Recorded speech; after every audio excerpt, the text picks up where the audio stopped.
اور وہ انتہا جی پسندی کوئی ایسی نہیں تھی کہ جس کو کہہ سکتے ہیں کہ وہ پاکستان یا سندھ کی یا پنجاب کی یا خیبر پختونخوا یا بلوچستان سے وہ پیدا ہوئی. یہ لوگ صدیوں سے یہاں ایک دوسرے کے ساتھ رہتے ہیں. آپ کو پتہ ہے پنجاب، یہ جو مغربی پنجاب تھا، اس میں تو اس وقت بھی مسلمان میجورٹی میں تھے، لیکن لوگوں کے تعلق واسطے جو ہے وہ بڑے کورڈیلز تھے. اور سندھ کو تو ویسے ہی صوفیوں کی زمین کہتے ہیں، سرزمین کہتے ہیں، جہاں کا جو صوفیزم ہے اس میں تو پیار محبت ہے. اور ویسے بھی ہم نے خود بھی تجربے کیا، یہ ہمارے اپنے شواہد ہیں کہ سندھ کی دھرتی کے لوگ جو ہے وہ بے انتہا پیار کرنے والے لوگ ہیں. وہ نفرت تو نہیں کرتے، البتہ ان کی کنسٹینٹ ہے اپنی میجورٹی یا اپنے کلچر کے حوالے سے کہ کہیں یہ اقلیت میں نہ بدل جائے. جس طرح کے پاکستان کے قیام کے بعد آبادی کی جو مائیگریشن ہو رہی ہے ٹورڈ سندھ اور خاص کر کے کراچی، چونکہ پاکستان میں تو چھوٹے چھوٹے شہر اور بھی ہیں لیکن کراچی سب سے بڑا انڈسٹریل سٹی ہے اور ٹرو سینس میں میٹروپولیٹن سٹی ہے، اور ایک ملٹی کلچرل اور ایسا شہر ہے کہ جہاں سبھی لوگ جا کے وہاں روزگار کی تلاش میں جاتے ہیں. اور پھر تو یہ سندھ کے لوگوں کا تو تاریخی جو کردار ہے وہ تو پیار و محبت کرنے والوں کا ہے. انتہا پسندی کا تو وہاں کوئی ایسا شائبہ موجود نہیں تھا. آج آپ کا کوئی انٹرنیٹ یا تو جی نہیں، میرا انٹرنیٹ تو ٹھیک ہے، غالباً آپ کے انٹرنیٹ میں کوئی پرابلم ہے، کیونکہ یہاں آ جاتا ہے اگر انٹرنیٹ کا کوئی پرابلم ہو تو پھر آپ کو آواز آ رہی ہے؟ ہلو ہلو جی آپ اپنا دروازہ کھولیں، آپ کا انٹرنیٹ کمزور ہے اور آپ کی آواز رک رک کے آ رہی ہے. یہ پاسبلٹی ہے، آپ کا دروازہ بند ہوگا میرا خیال ہے. نہیں، دروازہ بند ہونے سے تو خیر اس کا کوئی تعلق نہیں ہے. اچھا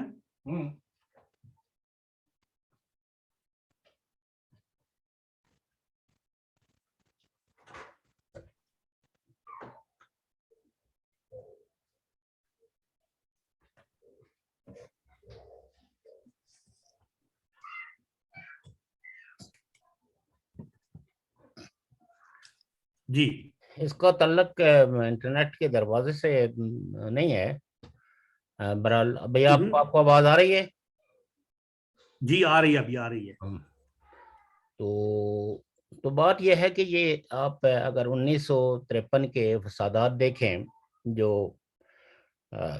مختلف یعنی خاص کر کے پنجاب میں ہی ان کا عروج ہوا تھا، تو بعد ازاں تحریک ختم نبوت کا مسئلہ تھا اس وقت بھی نا. تحریک ختم نبوت کے نام پر، اصل میں تحریک ختم نبوت کیا تھی؟ تحریک ختم نبوت کے نام پر جو کچھ تو خون ہوا، تو بعد ازاں جنرل غلام محمد صاحب نے گولیاں چلائی، گولی چلی تھی لاہور میں بڑی اس وقت. وہ بعد ازاں جو اس کی جو مورخین ہیں، تحقیقات کرنے والے لوگ ہیں، تو وہ یہ کہتے ہیں کہ اس وقت دراصل یہ جو ممتاز محمد خان صاحب دولتانہ اور لیاقت علی خان کی آپس میں چپلش تھی، اور لیاقت علی خان صاحب نے کچھ مذہبی گروہوں کو اس پہ اکسایا تھا، یا آپ کہہ سکتے ہیں کہ وہ ممتاز دولتانہ تو انہوں نے کچھ مقررین کو کچھ پیسے دے کے تو ایسی تقاریر کی، اور جن طرح تقاریر کی وجہ سے خاصے فسادات ہوئے، کافی لوگ مارے گئے. وہ اور اس تقاریر میں وقت بڑے بڑے نام تھے. جی، اور اس وقت یہ تھا کہ جو ہے نا وہ کچھ فوجی بھی تھے اس میں شامل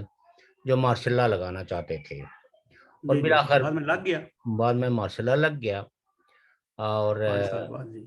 تو بہرحال یہ تو ایک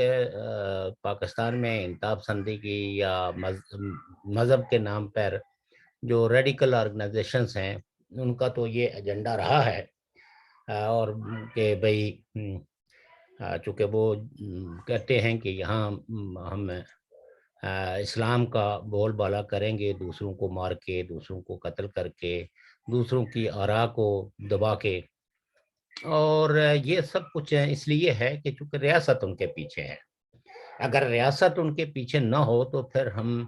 یہ دیکھتے ہیں کہ یہی لوگ ہیں جو تبلیغ کرتے ہیں کہ اسلام تو امن و آشتی کا مذہب ہے، یہ تو محبت کا پیغام دیتا ہے، یہ تو ایک دوسرے کے ساتھ بہتر سلوک ہے کا درس دیتا ہے، تو اس وقت ان کا بیانیہ بدل جاتا ہے۔ لیکن جب اسٹیٹ پیچھے ہو تو پھر یہی لوگ جو ہے وہ آگ اگلنا شروع کر دیتے ہیں، اور یہ سارا جو میں سمجھتا ہوں کہ غلط جو پالیسیاں ہیں وہ اسٹیٹ کی جانب سے ہیں، اور یہ سب کچھ جی اسٹیٹ کا ہی کیا جا رہا ہے، اور انہوں نے جو ہے وہ یعنی کچھ قوانین بھی اسی دباؤ کے تحت ایسے بنائے ہیں کہ جس کی وجہ سے ایزیلی اپنے مخالف کو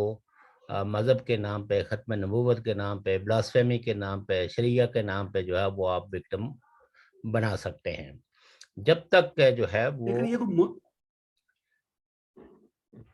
دیکھیے بات یہ ہوتی ہے کہ یہ جو حب الوطنی اور ملک اور قوم، یہ سب عوام کو درس دینے کا ہوتا ہے کہ آپ ان کی تابع داری قبول کر لیں، اپنے حقوق کے لیے کوئی آواز نہ اٹھائیں۔ دراصل اس آواز کو ہی دبانے کے لیے یہ سارے اسٹیٹ کے حربے ہوتے ہیں، جو اسٹیٹیں کوتا اندیشوں کے ہاتھ میں ہوتی ہیں، اور ایسے لوگ جو سیلف سرونگ ہیں، اور وہ اپنے نسلوں کے بارے میں نہیں سوچتے، تو ان کی اس موقع پرستی، مفاد پرستی کا یہ سارا شاخسانہ ہوتا ہے۔ جن جن ریاستوں کے اندر بھی ایسے حکمران رہے، یہاں فرض کرو کہ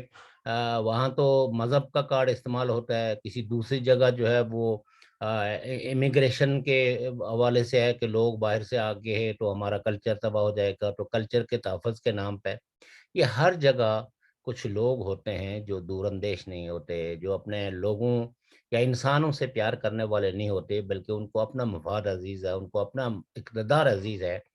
اور وہ ایسی پالیسیاں ترتیب دیتی ہے۔ الٹیمیٹلی تو اس ملک کو ہی وہ ساری چیزیں بھگتنی پڑتی ہیں۔ آپ آج جیسے یورپین پارلیمنٹ نے ایک ریزولوشن کی کہ پاکستان اگر بلاسفیمیز لاز کو ریپیل نہیں کرے گا اور ان تمام قوانین کو جو دوسروں کو ڈسکریمنیٹ کرتے ہیں، تو اس سے جو جی ایس ٹی پلس جی پلاسٹک دی ہے۔ باقی جہاں آپ نے کہا کہ گورنر جو ہے وہ اصل میں یہ تو ہر اسٹیٹیں جان رہی ہوتی ہیں کہ یہ جو اسٹیٹ ٹو اسٹیٹ ریلیشن شپ ہوتی ہے، یہ کسی ایک فرد کے مرہون منت نہیں ہوتی۔ ہاں یقیناً کوئی شخص جو ہے وہ اگر اس میں اتنی کیپیبلٹی ہو کہ وہ اپنے اسٹیٹ کو بہترلی ٹرانسلیٹ کر سکے، لیکن وہ جو اس کی ٹرانسلیشن ہے وہ گراؤنڈ پہ بھی اس کو وہ نظر آتی ہو، تو پھر تو ہر انسان جو ہے وہ مؤثر ہو سکتا ہے۔ لیکن اگر ملک کے اندر جو ہے وہ تباہی و بربادی ہو رہی ہو، لوگ ایک دوسرے کے گلے کاٹ رہے ہوں، مذہب کے نام پہ یہ تشدد کو ہوا دے رہے ہوں، تو ایسے میں ایک فرد چاہے کتنا ہی بڑا سمجھدار اور ڈپلومیسی کا ماہر کیوں نہ ہو، تو اس میں یقیناً جو ہے وہ جو سرور صاحب تھے وہ کیا کر سکتے تھے جب پاکستان کے قوانین ایسے ہیں، اور ان قوانین کی وجہ سے وہاں جو حادثات ہوتے ہیں۔ اب آپ دیکھیں نا کہ وہ جو جیسے آپ نے کہا کہ وہ جو تھے گورنر صاحب کے قاتل اپنے ممتاز قادری والا مسئلہ۔ ممتاز قادری، اب آپ یہ دیکھیے کہ ممتاز قادری نے تو سٹنگ گورنر کو قتل کیا، جو کسی اعتبار سے بھی شریعہ کے اعتبار سے بھی یہ درست قدم نہیں تھا، کیونکہ آپ نے جو حلف اٹھایا ہوا ہے وہ ریاست کے ساتھ اٹھایا ہوا ہے۔ جتنے بھی سرکار کی یہ جو سرکاری عہدوں پہ ہیں یا ملازمت کرتے ہیں، چاہے وہ چھوٹا ہے یا بڑا ہے، اسپیشل تو ان سب نے کہ ریاست کی جو سیکریسی ہے، ریاست کے جو مفادات ہیں، اور جو ان کے ذمہ جو فرائض ہیں، ان کو وہ دیانتداری سے انجام دیں گے، اور ایسے صفائی کو جو کسی کے حفاظت کے لیے معمور ہو، اس کو یہ اختیار تو نہیں دیا جا سکتا۔ لیکن آپ یہ دیکھیے کہ انہوں نے دن دہاڑے سٹنگ گورنر کو مار دیا، اور پھر اس شخص کو باقاعدہ گلوریفائی کیا گیا، اس کو عظیم شہید اور مجاہد اول اور تحریک تحفظ ختم نبوت کا ایک عظیم مجاہد، پتہ نہیں کن کن خطابوں سے ان کو نوازا گیا، پھر اس کو صوفی بنایا گیا، پھر اس کو ولی بنایا گیا، اب اس کے نام سے عرس بھی ہوتے ہیں۔ تو یہ سب کچھ جو ہے، جو سٹیٹس ذمہ دار سٹیٹس ہوتی ہیں وہ ان چیزوں کو برداشت نہیں کرتی، الٹا انہوں نے اپنے سیاسی مخالفین کو دبانے کے لیے، ان کے ووٹ بینک کو تباہ کرنے کے لیے، آپ یہ کہہ سکتے ہیں کہ انہوں نے تحریک لبیک پاکستان پارٹی بنوا کے تو کینڈیڈیٹ کھڑے کیے۔ یہ سب کچھ ساری دنیا اس بات کی گواہ ہے، یہ کوئی ڈکی چھپی بات نہیں ہے کہ تحریک لبیک ہو یا وہ جمعیت الدعویٰ ہو، یہ ساری پارٹیاں جو ہے وہ اسٹیٹ کے کہنے پہ رجسٹرڈ ہوئی، اور پھر انہوں نے الیکشن میں حصہ لے کے دو ہزار، ہزار، 1,500، 10,000 ووٹ لے کے مذہب کے نام پہ، تو آپ کہہ سکتے ہیں کہ کچھ پولیٹیکل پارٹیز کے ووٹ بینک کو متاثر کیا، اور اسی غرض کی وجہ سے جو ہے نا ان کو بنایا گیا تھا۔ اور اب یقیناً وہ سارے جگہوں پہ موجود ہیں، چونکہ مسلمان جہاں جہاں بھی موجود ہوں گے، اور نبی سے پیار کرنے والے لوگ بھی ہر جگہ موجود ہیں، اور جب ریاستی سطح پہ ایسے لوگوں کی کوئی سرپرستی بھی ہو تو پھر لوگ دڑا دڑ ایسی پارٹیوں میں شامل ہو جاتے ہیں، ان کے ٹکٹ لے لیتے ہیں، اور پھر وہی بیانیاں لے کے لوگوں کے پاس جاتے ہیں، اور کچھ لوگ مذہب سے جو بہت زیادہ متاثر ہیں اور زیادہ پڑھے لکھے لوگ نہیں ہیں، وہ ان کے حق میں ووٹ بھی دیتے ہیں۔ اس پہ ہم پہلے بھی گفتگو کر چکے ہیں کہ مذہبی پارٹیوں کی طرف لوگوں کا رجحان کیوں ہے، چونکہ جب لوگوں کو، خاص کر کے غریب طبقے کو اسٹیٹ سے کچھ نہیں مل رہا، تو یہ نعرہ ان کے لیے بہت ہی اٹریکٹیو ہے، جہاں وہ کہتے ہیں کہ خلیفہ وقت جو ہے وہ نیچے بیٹھیں گے، وہ نیچے سوئیں گے، اور وہ لوگوں کے درمیان بیٹھ کے کھانا کھائیں گے، اور ایسا رواج ہوگا کہ جس میں پڑوسی کے گھر سالن بھیجے گا، یعنی یہ گفتگویں جس وقت کی جاتی ہیں تو یقیناً، اور پھر یہ ہے کہ کوئی بڑا نہیں ہوگا، کوئی چھوٹا نہیں ہوگا، ہر ایک کو رتبہ جو ہے وہ اس کے کردار کی وجہ سے ملے گا، جس کا جتنا اچھا کردار ہوگا وہ اتنا ہی ہے۔ تو یہ ظاہر ہے کہ قرآن کی وہ تشریح ہے، تو اس سے لوگ متاثر ہوتے ہیں، کیونکہ لوگوں میں برسا برس کا ایک انتقام بھی بھرا ہوا ہے، جاگیرداروں کے خلاف، سرمایہ داروں کے خلاف، بیوروکریٹس کے خلاف، جن کی وجہ سے ان کی تیسری اور چوتھی نسل بھی جو ہے نا وہ عیاشیاں کر رہی ہے۔ تو چونکہ بعض معاشروں کے اندر تو جو طبقاتی تعلیم ہے وہ لوگوں کو دوستوں اور دشمنوں کی تمیز کراتی ہے، اور جہاں ایسے گروہ، ایسی پارٹیاں وہ اسٹیٹ جو ہے وہ ان کو کنٹرول کرتی ہیں، ان کو نہیں آگے بڑھنے دیتی، تو وہاں پھر یہ مذہبی انتہا پسندی جو ہے نا وہ پاتی ہے۔ اس کے پیچھے جو ہے وہ ایک پوری، آپ کہہ سکتے ہیں کہ ایک پالیسی ہے، ایک حکمت عملی ہے، اور اس حکمت عملی کے تحت ہی یہ سب کچھ ہو رہا ہے۔ تو باقی یہ ہے کہ جو پولیٹیکل حالات ہیں وہ حالات کوئی ایسے نہیں ہیں کہ جن کو ہم کہہ سکیں کہ وہ کوئی صحیح ہیں۔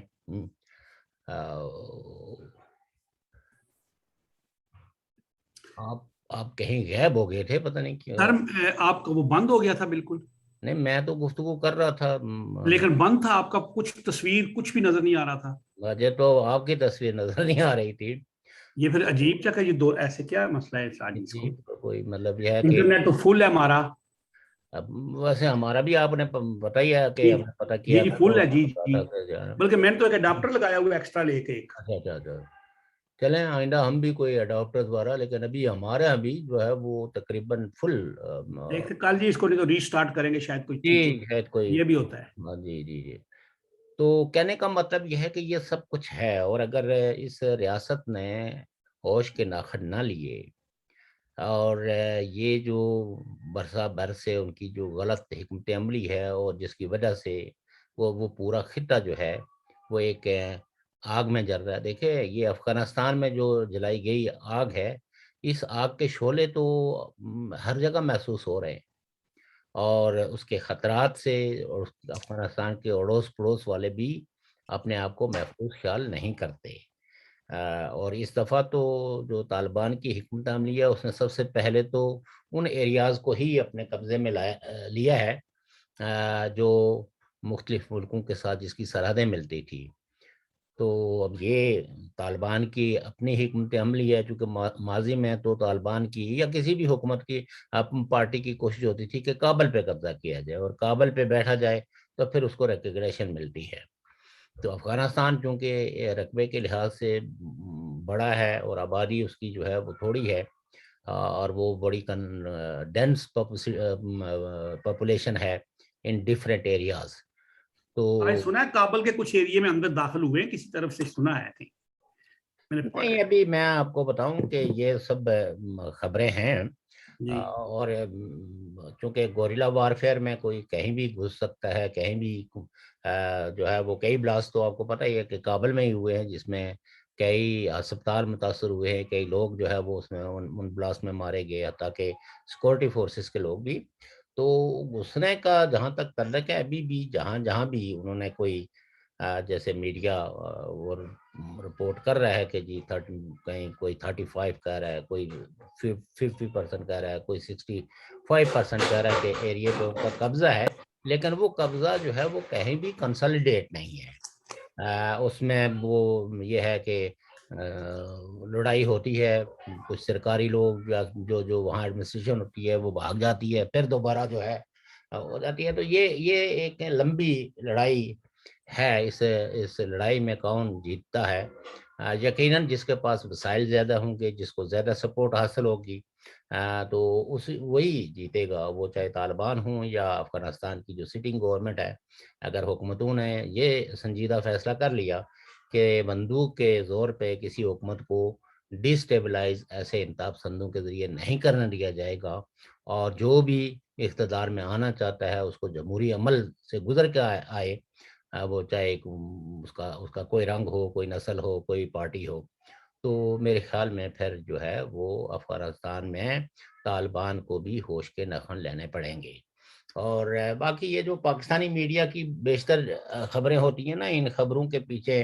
ان کے اپنے جذبات برہمی ہوتے ہیں. جیسے وہ کچھ لوگوں کو پسند نہیں کرتے تو پھر ان کو شکست خوردہ، اور جن کو یہ پسند کرتے ہیں ان کو فتح اور غازی اور بنا کے پیش کرتے ہیں. لیکن جو پاکستان کے اندر بھی سنجیدہ طبقہ ہے وہ اس صورتحال سے خوش نہیں ہے اور یہ سمجھتے ہیں کہ بالآخر یعنی اگر طالبان کی فتح بھی ہو گئی تو اس کو ہرگز یہ نہ سمجھا جائے کہ اس میں پاکستان کو کوئی بڑی کامیابی ہوئی ہے. یہ جو بنیاد پرست لوگ ہیں، فنڈامنٹلسٹ ہیں، یا کچھ لوگ ہیں جو کوتا اندیش ہیں، جن میں دور اندیشی نہیں ہے اور انڈیا اسپیسیفک ہیں، تو وہ شاید اس صورتحال سے خوش ہوں. لیکن باقی لوگ یہ سمجھتے ہیں کہ یہ تباہی و بربادی اکیلے افغانستان میں نہیں آئے گی. ایسے ہی جس وقت اس جنگ کو افغانستان میں جنگ کو پلان کیا گیا تھا تو شاید اس وقت کے لوگوں نے یہ سوچا بھی نہ ہوگا کہ اس کے اثرات جو ہے وہ پاکستان کی سوسائٹی پہ کیا پڑیں گے.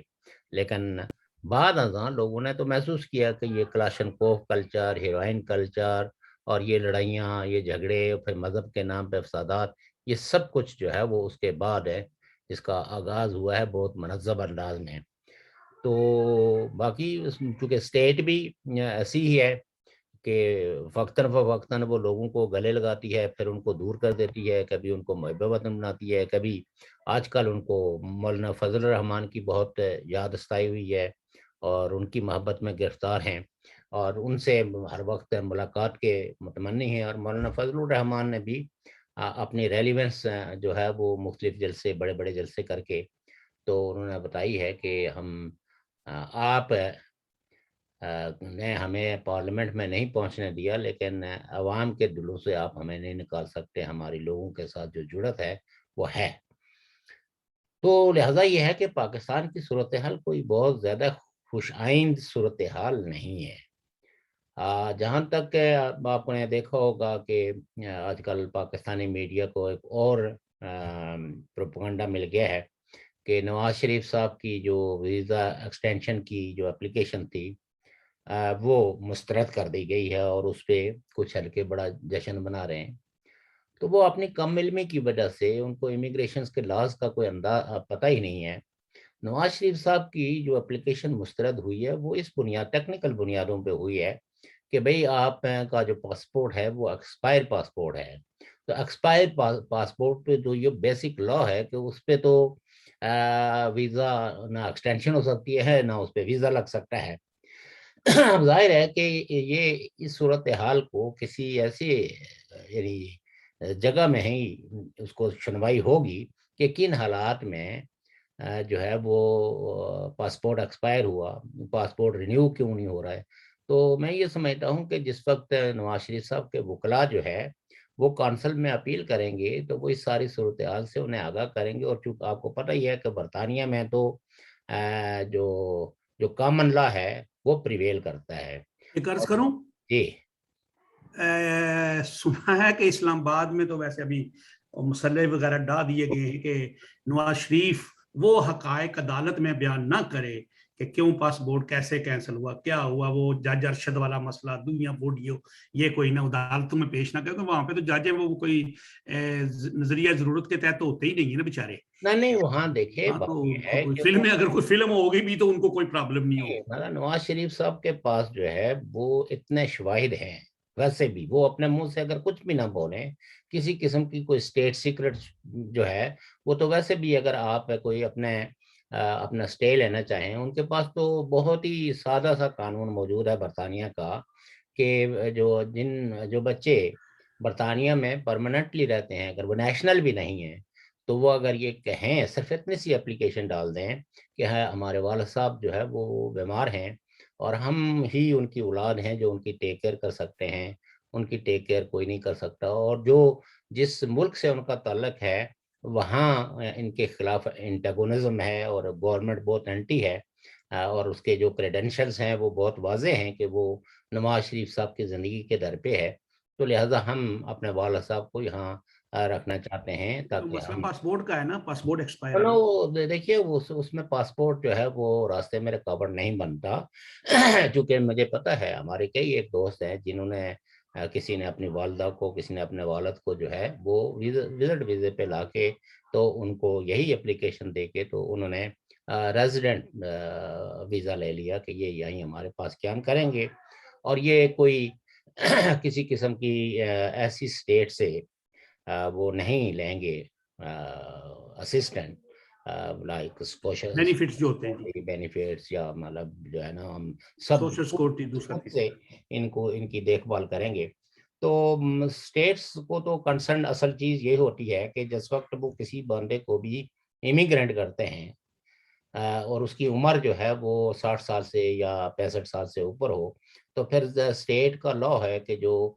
پرماننٹ ریزیڈنٹ ہے اس کو وہ پینشن دیں اور اس کی سوشل سیکورٹی، اس کا سارے اخراجات اسٹیٹ بال کریں۔ لیکن ان اسپیشل کیس چونکہ نواز شریف صاحب تو 3 دفعہ پرائم منسٹر رہے ہوئے ہیں، ان کی پارٹی جو ہے وہ بہت طاقتور پارٹی ہے پاکستان کے اندر، اگرچہ وہ اس وقت ایک وکٹمائزیشن ہے ان کی، تو نواز شریف صاحب کو کوئی ڈپورٹ نہیں کرے گا اور نہ ہی اس پہ کوئی جشن اور خوشی بنانے کی بات ہے۔ یہ ان کی مرضی پہ ڈیپینڈ کرتا ہے، جب وہ چاہیں گے تو اس وقت اگر ان کی صحت نے ان کو اجازت دی تو کل اگر وہ جانا چاہیں تو انہیں روک کون سکتا ہے، اور برطانیہ جیسا پولیٹیکل کنٹری وہ نواز شریف صاحب جیسے لوگوں کو ڈپورٹ تو کبھی افورڈ ہی نہیں کرتے۔ تاہاں اگر ان کی سرزمین وہ اپنے تئیں یہ سمجھیں کہ اس سے برطانیہ کے مفادات کو نقصان پہنچ سکتا ہے تو ایسے میں برطانیہ غور کر سکتا ہے، لیکن وہ بھی ان کی ایکٹیویٹیز کی وجہ سے، جیسے آپ یہ دیکھیں کہ موسٹلی لوگ جو ہے جو ڈپورٹ ہوئے ہیں تو ان کا کئی لوگ تو ان کو نیشنلٹی بھی ملی ہوئی تھی لیکن کرمنل بیس پہ تو وہ ہو ہی جاتا ہے نا جی۔ کرمنلز تھے، تو ایسے لوگوں کو تو نواز شریف صاحب میں تو ایک ناؤن پرسنالٹی ہیں، پرائم منسٹر رہے ہیں، برطانیہ کا پورا سسٹم ان کو جانتا ہے، تو یہ تو ایک لیگل بات ہوتی ہے، اور جو لیگل ہچ ہوتی ہے وہ تو کوئی آفیسر جو ہے جو بیوروکریٹ ہے، یعنی ظاہر ہے کہ ان کی کانسل ہے، وہ تو جو ویزا ایکسٹینڈ کرنے والے وہ تو ملازمین ہیں، جیسے پاکستان میں 17 گریڈ کے 16 گریڈ کے، نا جی، اس سے یہاں پہ انسپیکٹر ہوتا ہے۔ تو وہ جب دیکھتے ہیں کہ بھئی یہاں، تو وہ اس اپنے لیگل